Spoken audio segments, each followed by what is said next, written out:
સરસ્વતી તાલુકાના મેલુસણ મુકામે ગણેશપુરા માઇનોર કેનાલમાં ક્ષમતાથી વધુ પાણી આવતા પાકમાં નુકસાન। મેલુસણ ગામના ખેતરોમાં પાણી ભરાઈ જતા પાક નિષ્ફળ। પ્રાપ્ત વિગત અનુસાર વાત કરવામાં આવે તો પાટણ જિલ્લાના સરસ્વતી તાલુકામાં આવેલ માઇનોર કેનાલમાં ક્ષમતાથી વધુ પાણી છોડતા પાણી માઇનોર કેનાલમાંથી ઉભરાઈ ગયું હતું।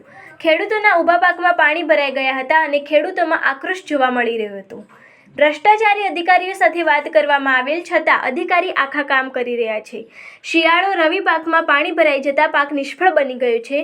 ગણેશપુરા માઇનોર 25,700 ઉપર વધારે પાણી છોડવાથી ક્ષમતા કરતાં વધારે પાણી વધતા કેનાલનું સમારકામ બરોબર ના હોવાથી ગાબડું પડવાથી આજુબાજુના ખેતરોમાં ઊભા એરંડાના પાકમાં પાણી ભરાઈ ગયું હતું અને નુકસાન થવાથી ખેડૂતોમાં નિરાશા બુમરાટ જોવા મળી હતી। તારે પાણી છોડવાથી અમારા ખેતરમાં પાણી ભરાઈ જાય છે અને અહીંયાથી અમારા ખેતરમાં અહીંયા ગાબડું પડીને અમારા ખેતરમાં પાણી ભરાઈ જાય છે। સતત 4-5 વર્ષથી બહુ જ નુકસાન થાય છે પાકમાં। એટલે કોઈ આના વિરુદ્ધ કંઈ પગલાં લેતા નથી। અધિકારીઓને રજૂઆત કરી ઉપર, પણ કોઈ આના જવાબ આપતા નથી। અમીરભાઈ છે, મારું ગામ મેલુસણ। અમારે સતત 4-5 વર્ષથી એરંડામાં બહુ નુકસાન થાય છે। આ લહેરના એના માપ કરતાં વધારે પાણી છોડવાથી ગાબડું પડીને પાણી ખેતરમાં ભરાઈ જાય છે।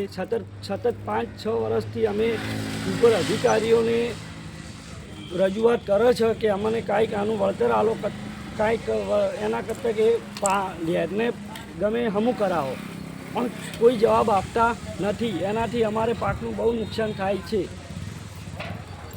એરંડાના ખૂબ જ પાણી ભરાઈ ગયું છે અને આ વખતે પણ એરંડા બળી ગયા। 4-5 વર્ષથી સતત રજૂઆત કરી ગણેશપુરા માઇનોરવાળી લહેર, આ લહેરના એના